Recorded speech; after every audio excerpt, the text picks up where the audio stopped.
সুখের সময় দুঃখের সময়, সুখের সময় দুঃখের সময়, অপেক্ষারই দিনগুলো একই রকম নয়। এই দুনিয়ার দিনগুলো একই রকম নয়, এই জীবনের দিনগুলো অন্যরকম হয়। ক্যালেন্ডারের বছর শুরু জানুয়ারিতে, আমার জীবন ক্যালেন্ডারে জন্মদিনেতে।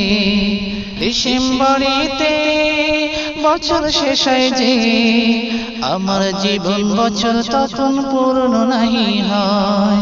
সুখের সময় দিনগুলো কাটে যে এমন, একটি বছর মনে হয় একদিনেরই মতো। দুঃখের সময় দিনগুলো কাটে যে এমন, একদিনকে মনে হয় এক বছরের মতো।